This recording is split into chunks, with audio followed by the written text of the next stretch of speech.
días, queridos hermanos, bendiciones a cada uno.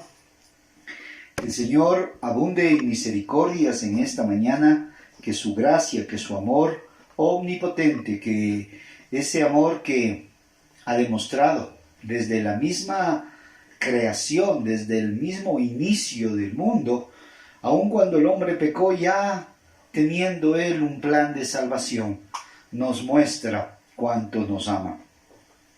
Que el Señor les bendiga, queridos hermanos, qué gusto. Esperemos que pronto esto vaya pasando y podamos tener otra vez, ¿no es cierto?, alabanzas y la misma palabra, la misma predicación en conjunto. Recuerde, querido hermano, que esto, aunque lo pasamos en vivo por Face, después lo subimos al YouTube, así que quedan cada uno de estos mensajes ya en la página, en el YouTube de la iglesia, y usted puede tranquilamente volverlos a ver, o si algo se perdió, o si algo no pudo entenderlo, pues volverlo a meditar en la tarde, volverlo a repetir en la semana. Qué gusto, qué bendición verles en este sentido figurativo, imaginándome yo que están ahí tras cámaras cada uno de ustedes, unos en sus habitaciones, otros en la sala, otros haciendo las actividades, pero ahí pendientes a la palabra del Señor. Así que deje todo, hemos orado ya, hemos dicho: Señor, ten misericordia de nosotros, y comienza entonces ya a escuchar su palabra. Ya le hemos cantado, le hemos alabado. Papito, bendice tu palabra en esta mañana, en el nombre maravilloso de Jesucristo. Amén, amén, amén. La semana anterior reflexionábamos en el libro de Isaías y cómo el Señor, ¿no es cierto?, nos mostraba que su misericordia, su amor, su gracia está ahí para cada uno de nosotros. Meditando en el mismo libro, esta porción bíblica que vamos a compartir hoy, se entiende que fue escrita por el profeta Isaías 750 años atrás, 750 años antes de que el acontecimiento mismo se dé, 750 años antes de que Cristo pueda poner en hecho, en vigencia, en realidad, lo que antes había sido una profecía.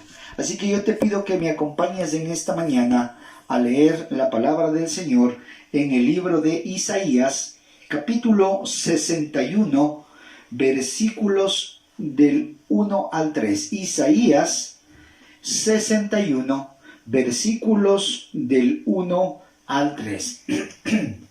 Amén. La palabra de Dios la leemos en el nombre del Padre, del Hijo y del Espíritu Santo, y dice así: El Espíritu de Jehová, el Señor, está sobre mí, porque me ungió Jehová, me ha enviado a predicar buenas nuevas a los abatidos, a vendar a los quebrantados de corazón, a publicar libertad a los cautivos y a los presos apertura de la cárcel, a proclamar el año de la buena voluntad de Jehová y el día de venganza de Dios nuestro, a consolar a todos los enlutados, a ordenar que los afligidos de Sión se les dé gloria en lugar de ceniza, óleo de gozo en lugar de luto, manto de alegría en lugar de espíritu angustiado, y serán llamados árboles de justicia, plantío de Jehová para gloria suya. Aleluya. Qué hermosa esta palabra. Como le digo, el profeta Isaías escribió 750 años antes de que esto que hoy hemos leído se pueda cumplir. Esta era una profecía sobre Jesucristo. Y obviamente el profeta, anticipándose en la palabra del Señor, mencionó cada una de las cosas que el Cristo después iba a hacer. Pero ahora yo te invito a que vayamos al libro de Lucas. Vamos al Nuevo Testamento, al capítulo 4 del libro de Lucas, y vamos a leer los versículos 4 del capítulo 4, del versículo 17 al 19. Lucas, capítulo 4, versículos del 17 al 19. Leamos desde el versículo 16. Vino a Nazaret, donde se había criado, y en el día del reposo entró en la sinagoga, conforme a su costumbre, y se levantó a leer. Y se le dio el libro del profeta Isaías, y habiendo abierto el libro, halló el lugar donde estaba escrito: El Espíritu del Señor está sobre mí, por cuanto me ha ungido para dar buenas nuevas a los pobres. Me ha enviado a sanar a los quebrantados de corazón, a pregonar libertad a los cautivos y vista a los ciegos, a poner en libertad a los oprimidos, a predicar el año agradable del Señor. Y enrollando el libro, lo dio al ministro y se sentó, y los ojos de todos en la sinagoga estaban fijos en él. Y comenzó a decirles: Hoy se ha cumplido esta escritura delante de vosotros. Qué poderosas palabras, qué tremendas palabras. Unas las profetizadas por Isaías, otras las vividas por Cristo. Profecía que había sido dado por Isaías 750 años. Y a los ojos de los que estaban ahí, como él mismo acabamos de leer, dijo: hoy se ha cumplido esta escritura. Nosotros, en cambio, ahora podemos observar 2000 años después que esta escritura no solamente que fue profetizada, no solamente que fue cumplida, sino que el día de hoy es vivida como tal. Alguien no dejaría de meditar y de pensar: pero entonces, ¿cuánto tiempo más falta? Si se profetizó con tanto tiempo de anticipación, y es más, ahora ha pasado casi el triple de tiempo con relación a la profecía ya dada. ¿Qué espera el Señor para venir? Y su palabra es clara. Su palabra dice, ¿no es cierto?, que no es que Él está tardando su venida, sino que Él está esperando que todos se arrepientan, para que nadie se pierda. Yo quiero en esta mañana entonces indicar, profundizar, escudriñar la palabra con relación a estas cosas que el Señor dijo que iba a venir a hacer, que dijo que se habían cumplido y que hoy son el mismo cumplimiento. Cosas que cuando escudriñamos en la palabra entendemos las famosas buenas nuevas, las buenas noticias. Imagínate a alguien quien esté abatido, quien esté afligido, y le digan: hoy tengo que darte una buena noticia, algo que va a sacarte de esa aflicción. ¿Cómo no va a estar feliz? Alguien quien en su corazón esté quebrantado, esté dolido, esté entristecido, y recibe una noticia y recibe una carta que obviamente le dice: ahora yo tengo que contarte esto, que va a cambiar ese corazón triste, que va a cambiar, que te va a dar un nuevo corazón. A ese que está cautivo, a ese que está preso. Imagínense lo más impactante tal vez para un prisionero, sea que está esperando por mucho tiempo una carta en donde el juez le conceda la libertad. ¿Cómo no va a estar añorando ese momento? Eso es lo que el Cristo vino a darnos. Eso es lo que el Señor vino a darnos. Una vez más, entonces, solo vamos a concentrarnos en el versículo 1 del capítulo 61. El Espíritu de Jehová, el Señor, está sobre mí. Lo dijo Cristo en Lucas, lo profetizó Isaías en su palabra. Porque me ungió Jehová, el que me ha enviado a predicar buenas nuevas a los abatidos, a vendar a los quebrantados de corazón y a publicar libertad a los cautivos y a los presos apertura de la cárcel. Primera situación, ¿qué es lo que manifiesta el Señor? Predicar las buenas nuevas a los abatidos, a los afligidos, a los tristes. ¿Qué es una buena nueva? Vamos a comenzar entonces enfocándonos en este primer punto. ¿Qué es alguien quien está abatido? ¿Qué es alguien quien está afligido? ¿Por qué esa persona se afligió?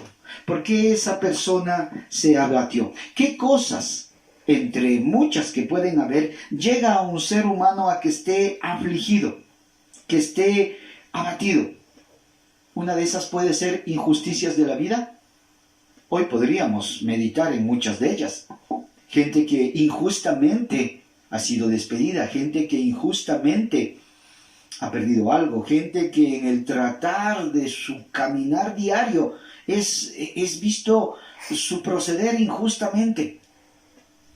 Recién vemos, ¿no es cierto?, en la televisión este señor que a manos de la policía obviamente murió injustamente.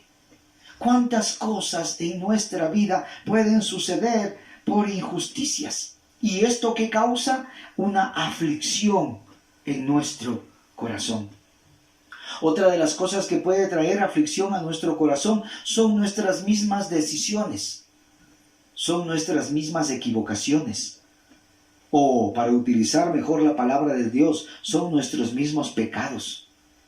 Nuestros pecados ahí que muy posiblemente nos abaten, nos afligen. Que ahí en la noche, ahí en la cama dando vueltas, tú sigues pensando, ¿y ahora qué pasará? Pero no tomando en consideración que tal vez es el resultado de nuestras mismas actuaciones, de nuestros mismos pecados, en muchos casos, que nos abaten, que nos afligen. La situación económica, la pobreza, que muy posiblemente no es por una situación injusta ni por pecado, sino por los mismos manejos de otras personas, pero que han traído pobreza al corazón, que han traído pobreza desde el concepto físico, desde el punto de vista económico. Y esto por supuesto que trae a la persona aflicción, está abatido, está pobre. Y se pone a pensar, ¿no? Ahí afligido, ¿y cómo? ¿Y qué daré mañana? ¿Y cómo pagar estas deudas? Y aflige en tu corazón, y abate en tu vida, y abate en tu mente, y aflige en tu ser. También puede ser alguna enfermedad que tiene ahí preocupado, que te tiene consumiendo. Y tal vez no necesariamente tuya, no necesariamente a ti, sino a un ser querido, tal vez a alguien quien tú amas entrañablemente. Y naturalmente estás pasando o está pasando alguna situación difícil, dura. Y esto obvio abate tu ser, entristece tu vida, entristece tu corazón. Tu mismo ser está afligido. Pues dijo Isaías como profecía que Cristo, una vez ungido por el Señor, había venido ¿para qué cosa?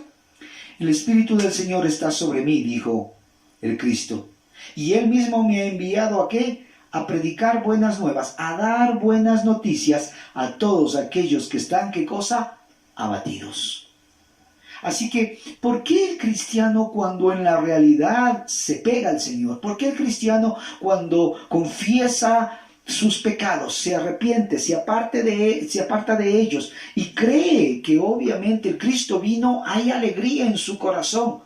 Porque comprende y entiende que cuando el Señor vino a traer esa buena noticia, una de las cosas que va a cambiar es esas vidas abatidas.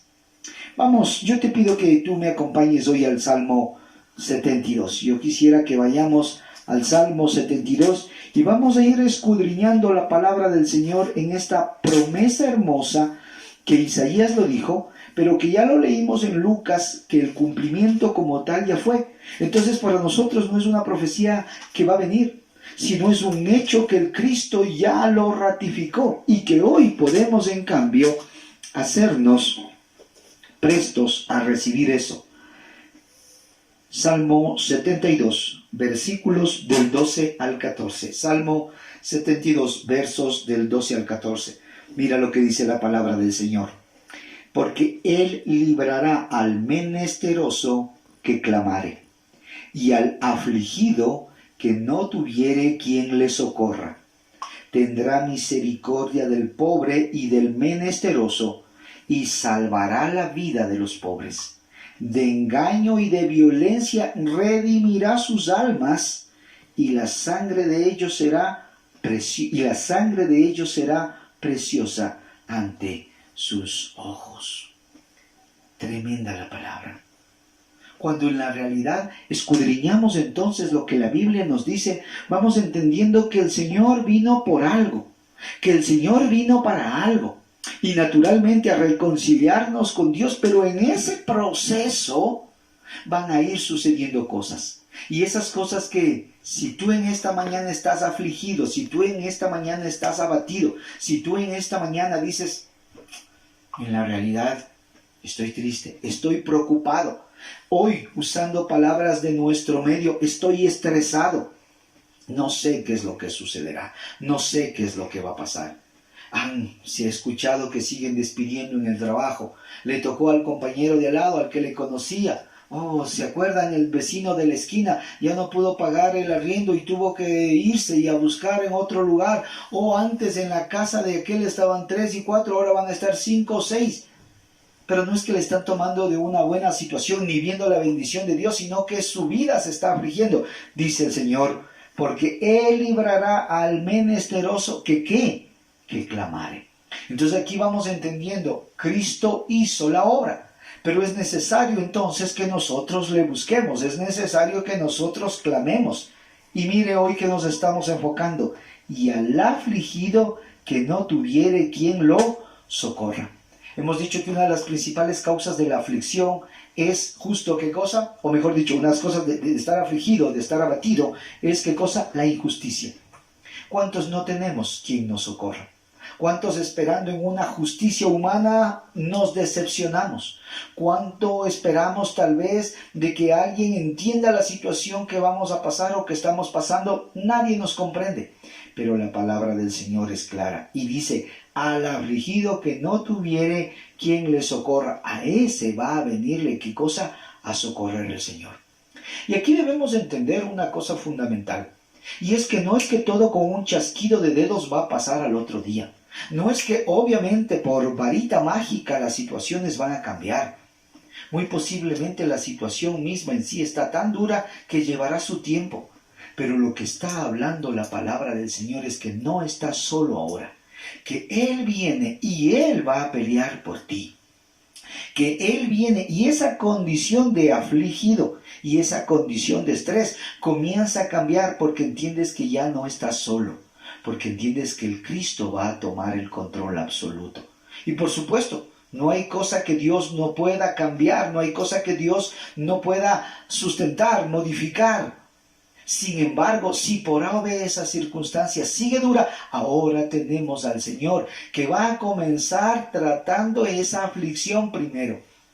Porque muchas veces nosotros en ese caminar, en ese proceder, en ese ver que aparentemente nadie nos socorre, nadie nos ayuda, nos vamos endureciendo más.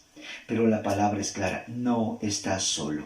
Las buenas noticias son, yo traigo un evangelio refrescante, yo traigo una buena noticia para toda aquella persona que está afligida, que se debate en preocupaciones, que obviamente no tiene a quién acudir. El Señor dice, deja de cargar solo esa carga tan pesada, ponla a Cristo. Porque ahora mi carga que te estoy dando en ti para que la lleves es ligera, es liviana. Yo voy a llevar esa carga pesada. Tendré misericordia del pobre y del menesteroso. Otra de las cosas que aflige, ¿no es cierto? La vida hemos dicho que era la injusticia, pero otras es la pobreza. Gente que está abatida, gente que está afligida porque no sabe cómo pagar sus deudas, porque ve que cada vez se ha empobrecido más su situación. Sin embargo, la palabra del Señor dice, Él va a tener misericordia del pobre y del menesteroso lo salvará y dará vida. ¿A quién? A los pobres. Esa nueva vida, esa vida en Él que cobra sentido. Porque dijo que Él viene a darnos vida en abundancia aquí y vida eterna allá. Hermano, no son palabras solamente que se repite desde un concepto de un púlpito, desde un culto religioso. Solo te digo, en realidad acércate al Señor. deja tu carga en Él. Si estás preocupado, si estás afligido, si estás triste, si no encuentras solución, pues no será hora entonces de decirle, Señor, ya no puedo yo, porque he tratado yo de solucionar todo. He tratado yo de que se me haga justicia y no va. He tratado yo de que definitivamente esta situación económica cambie y no. Pero cuando comienzas a dejarle al Señor todo, cuando comienzas a trabajar en Él y con Él, todo comienza a tener un sentido diferente. Todo comienza a cambiar. La escritura en Isaías no termina ahí.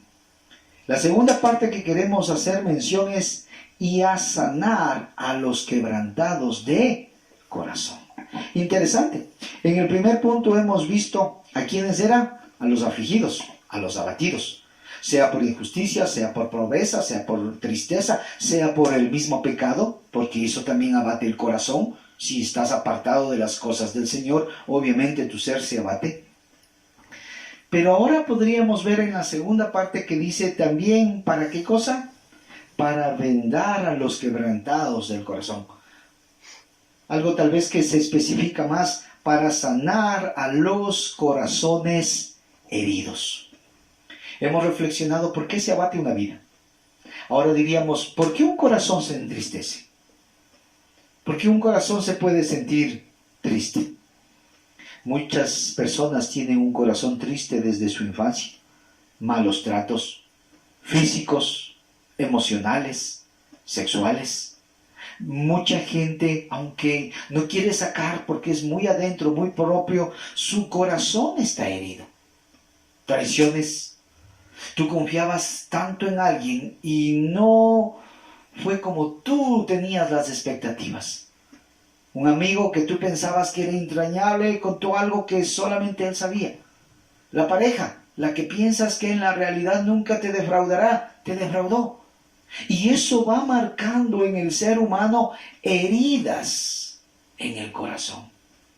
¿Sabes cuál es el problema de eso? El problema de eso es que muchas veces el corazón, para tratar, entre comillas, de defenderse, comienza ¿qué? A endurarse. Y se endura de tal manera que ya no quiere saber nada de nadie, ni de Dios. Es que debes sanar tu corazón. No, yo no quiero saber nada de los hermanitos, me hicieron tanto daño. Hipócritas, mentirosos. ¿Crees en el amor? No, yo ya para qué, nadie es bueno, nadie está bien, no quiero saber en nada. En la palabra de Dios, peor, esos hermanos, no, por aquí, por allá. Y lo que pasa es que como obviamente ese corazón fue lastimado, fue herido, comienza a manera de defensa ese corazón a endurecerse, a cambiar, a mudar de tal manera que se convierte en un corazón de piedra. ¿Recuerdas la historia del mismo Faraón? Cada plaga que se suponía que debía ablandar en ese momento su vida, la ablandaba por instantes, porque veía que cada una de esas plagas, que por cierto eran los dioses a los cuales ellos adoraban, se convertían en su contra. Ese momento él decía, sí, ya, perfecto, ok, pide, ora, clama a Moisés. Pero una vez que pasaba, inmediatamente su corazón se volvía a endurar. Y así hay gente en nuestra vida que vive con un corazón duro. Y estamos diciendo que no es que de la noche a la mañana pasó eso, o no es que nació con ese corazón, sino que en el caminar de su vida mismo, cada una de estas situaciones va muchas veces lastimando el corazón. Hablábamos en la aflicción, estas enfermedades que muchas veces afligen la vida de la persona, pero en algunas no solamente que afligen la vida del ser, sino que también entristecen y endurecen el corazón. Hay gente que dice, si Dios existiera, sucedería tal o cual cosa de este milagro. O aún de la misma vida, si Dios existiera, no hubiera muerto tal o cual pariente. Y por el contrario, su corazón se endurece. Pues déjame decirte que la profecía de Isaías, cumplida por el mismo Cristo y especificada en el Nuevo Testamento, en el Evangelio de Lucas, dice que Él también ha venido ¿a qué? A vendar, o sea, a sanar. ¿Qué cosa? Esos corazones maltratados, esos corazones que por diferentes circunstancias fueron endureciéndose. Por eso es que la palabra del Señor dice, de toda cosa guardada, guarda tu corazón, porque de él emana la vida. Cuando hemos permitido entonces que por todas estas situaciones aún nuestro corazón ya sea tocado, puede haber un problema. Y de hecho lo va a haber. ¿Por qué? Porque como de él emana la vida, hay mucha gente que aunque esté viva, entre comillas, está muerta. Y no estoy hablando solamente de los delitos y pecados, sino estoy hablando de su necesidad de que su corazón sea cambiado, transformado. Porque aunque estén vivos, están muertos por la tristeza, están muertos por la amargura, están muertos por el dolor. No pensaron jamás que eso iba a pasar con tal o cual persona, con tal o cual situación. Mucha gente, por ejemplo, entrega su pasión, su vida, su corazón al trabajo. Y después de 15, 20, 30 años le dicen de un día para el otro, no se esperaba, muchas gracias, hasta luego. Si no se preparó para eso, si puso su corazón ahí y le dijeron gracias, ¿cómo crees que quedaría ese corazón? Pero hoy déjame decirte que Dios ha dicho y dice que lo que viene es ¿a qué? A transformar, a cambiar, a dar vida, a sanar esos corazones. Vamos por favor a Ezequiel.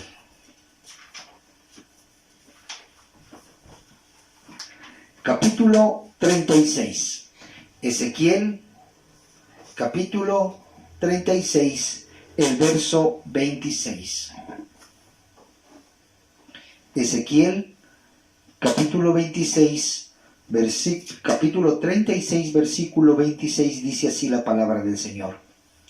Os daré corazón nuevo, y pondré espíritu nuevo dentro de vosotros.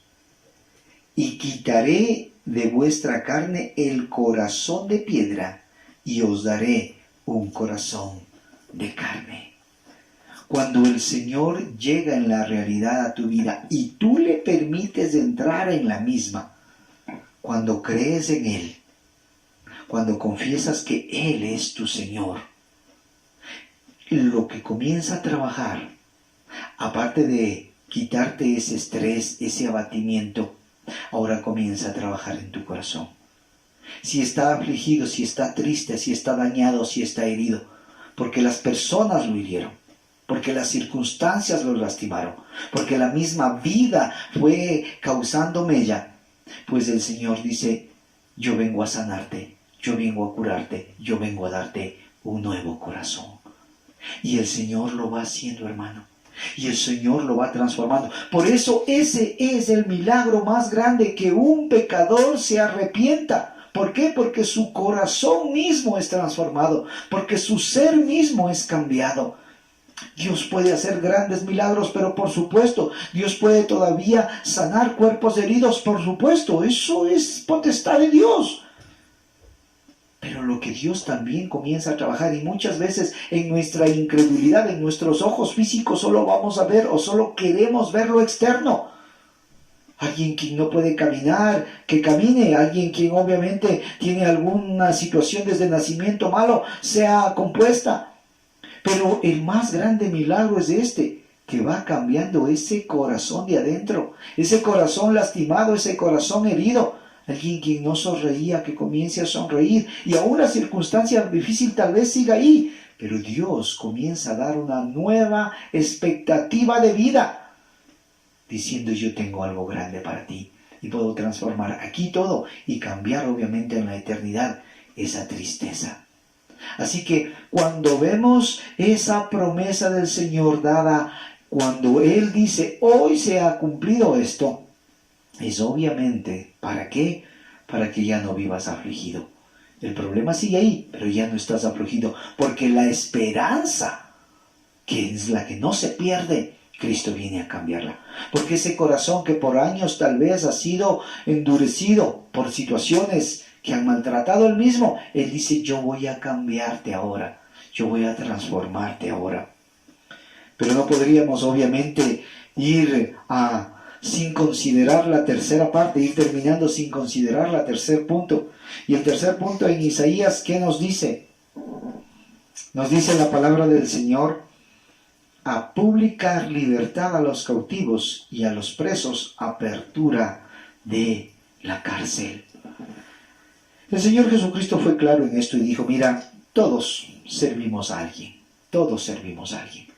Uno o el ser humano se puede hacer el duro y pensar que no está sirviendo a ninguno, o puede pensar que es lo suficientemente fuerte y que no sirve a nadie, en el sentido de yo no soy esclavo, yo soy fuerte, yo hago lo que yo quiero. Pero eso es un gran engaño. En la realidad del ser humano o sirve a Dios o sirve al mundo o sirve al diablo. No hay más. O sirves a Dios o sirves al diablo. Y en ese servicio muchos piensan que no están esclavos. Pero cada que el Señor habla de esclavitud, está refiriéndose a que alguien domina la vida. Israel fue esclavo en Egipto 400 años. Y llegó a un punto en donde dijo, no puedo más, Señor, socórrame. Y ustedes saben, fue obviamente dado Moisés para que libere a su pueblo. Sin embargo, cuando salieron, no todos entendieron esa nueva libertad.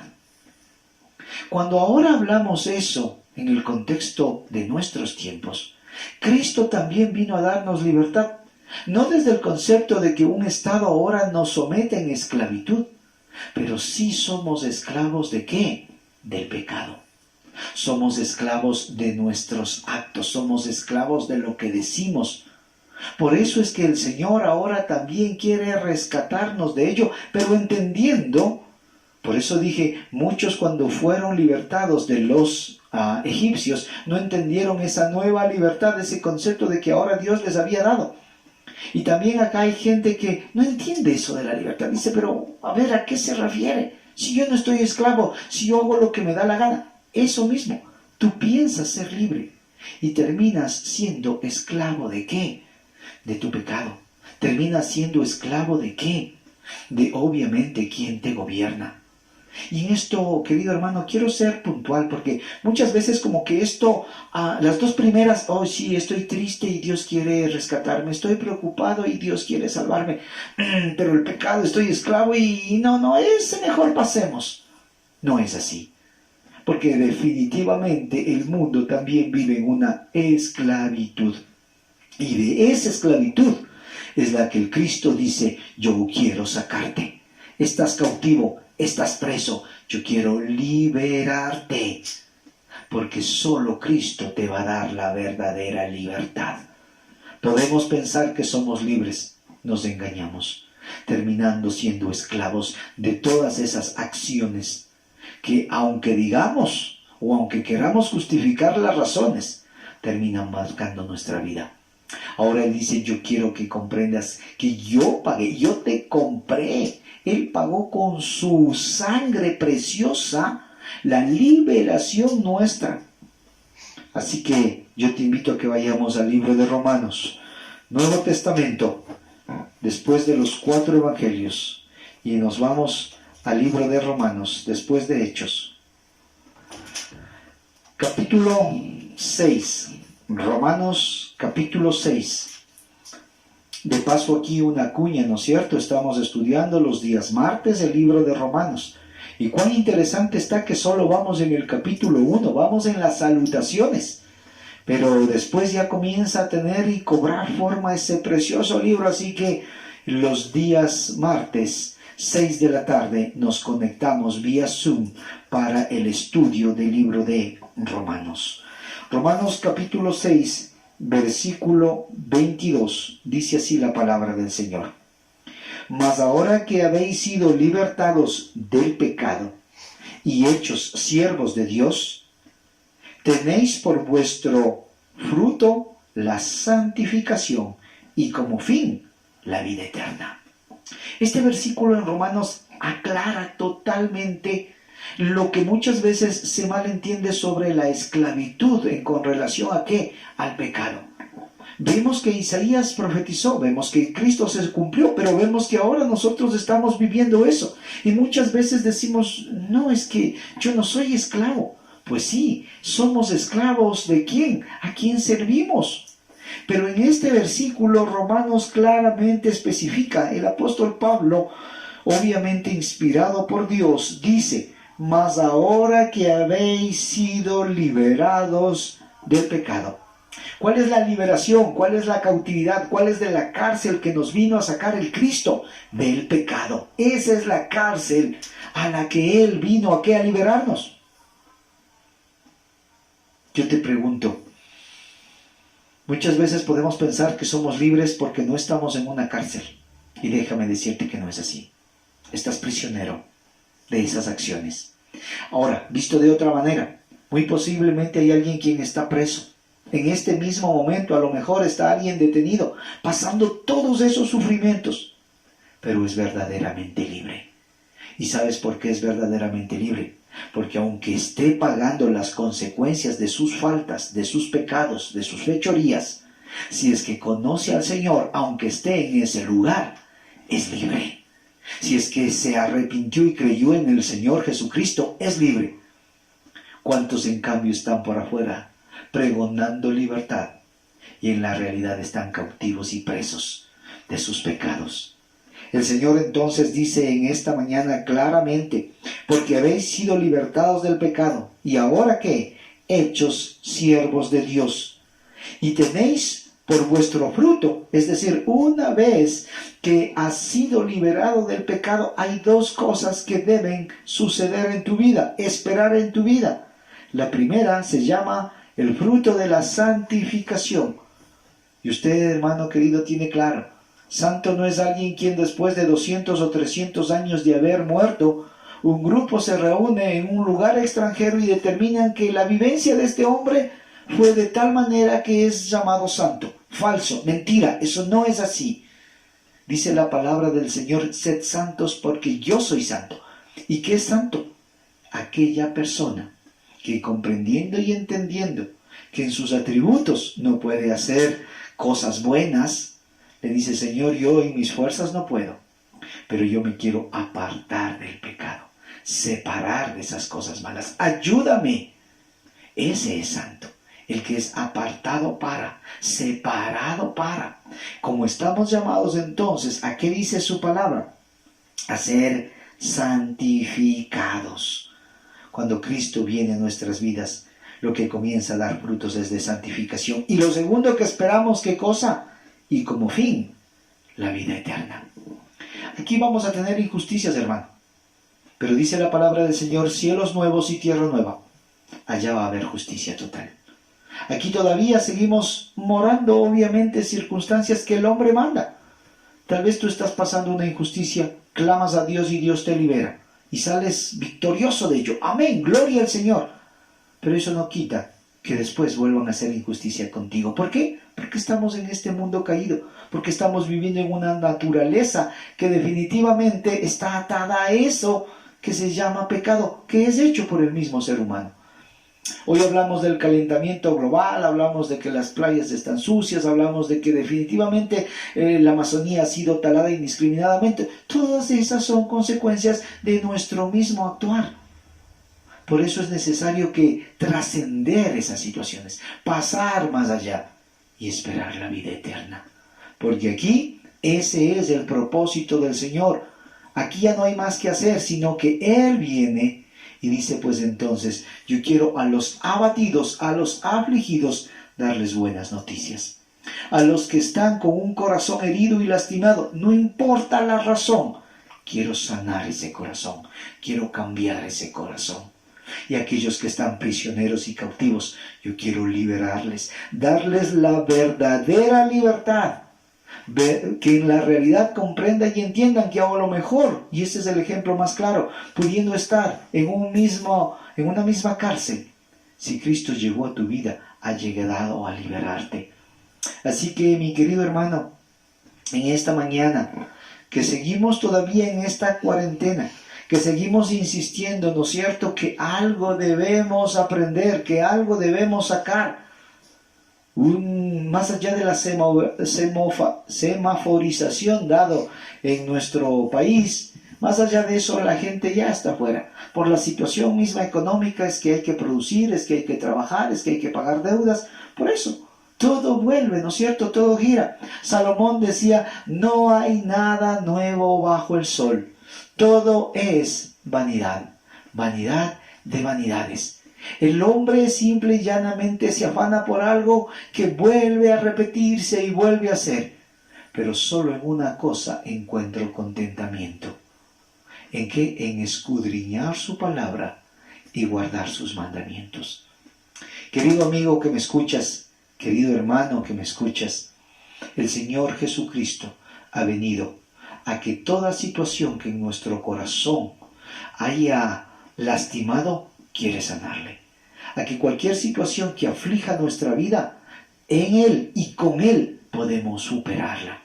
Y que no seamos más esclavos del pecado, sino que sin ser perfectos procedamos a la santificación, porque esperamos un día estar con Él. Que el Señor entonces nos vaya mostrando, nos vaya guardando, nos vaya indicando en este proceso de santificación que no estamos solos, que Él está con nosotros. Así que finalmente quiero decirte que no hay situación difícil, no hay problema, no hay dolor, que en Él, entiéndase bien, que en Él no puedan ser depositadas todas esas cargas y Él transformando nuestra vida y transformando nuestro corazón. Que el Señor te bendiga rica y abundantemente. Quiero una vez más hacer la invitación. Los días martes estamos estudiando a través de Zoom, 6 de la tarde. ¿Qué cosa? El libro de Romanos.